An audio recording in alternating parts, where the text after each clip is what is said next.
CPS Energy is the largest municipally owned utility, gas and electric utility in the country. We have about 1 million customers total, about 700,000 that are electric and about 300,000 that are gas. We own all of our facilities. We're vertically integrated. We own our power plants, our transmission lines, our substations, our poles and wires, and our meters. Vision 2020 is really a concept that was developed by our board many years ago.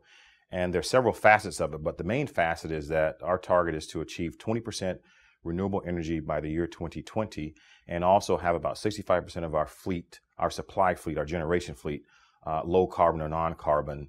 And then lastly, we want to have a reduction of about 770 megawatts of demand by 2018.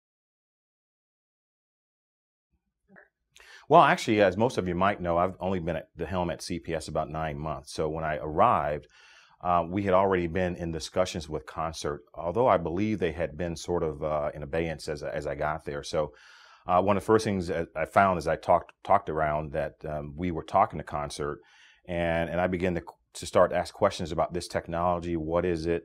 How will it work? And what value is it to us? And that sort of got the ball rolling. And perhaps it culminated with a visit here by myself to walk around, get a sense of the facilities, the people, what they were doing.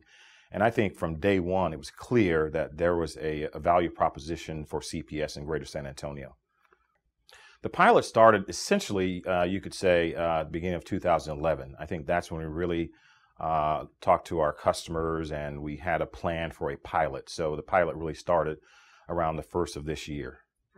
Well, functionally, it entails our intent to convert 140,000 of our meters over the next few years with the home area network technology delivered by Consert.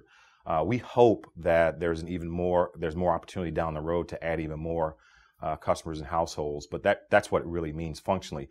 I think big picture, it means that we're going to give our customers the capability to tell us how they want their energy managed, and ultimately it'll result in lower costs, lower bills.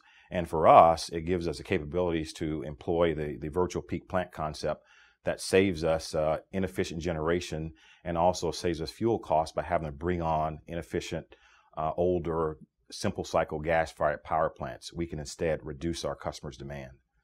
Sure, for us, we expect that with the capabilities of having 140,000 homes signed up with this technology installed, that on a real hot day, which happens a lot in San Antonio, instead of bringing on a peaking plant that's older, simple cycle, inefficient, and costly, we can instead employ the choices our customers have allowed us to make and reduce their demand up to 250 megawatts. So it'll really mean that we won't have to bring on new power plants to handle demand.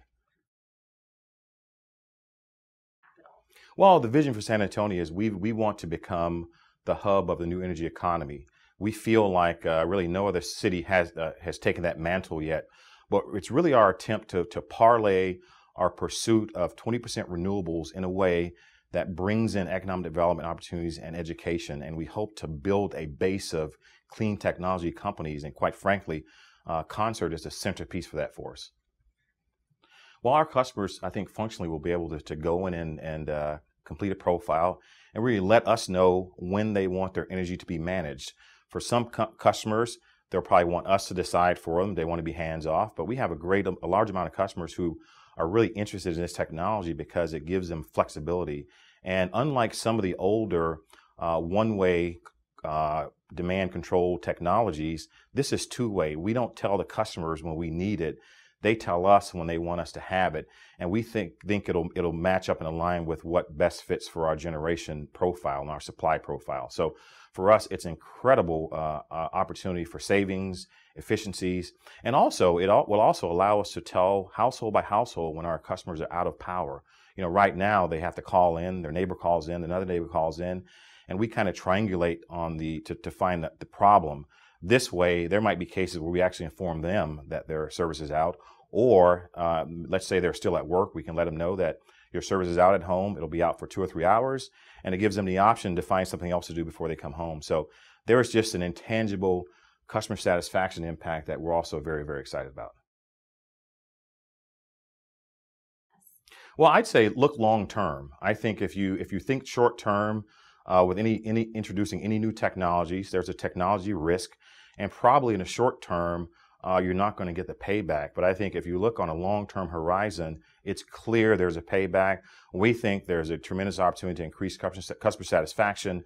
But my recommendation would be look at the long view. I mean, we're looking out 10, 20 years, and we think this will pay back way sooner than that.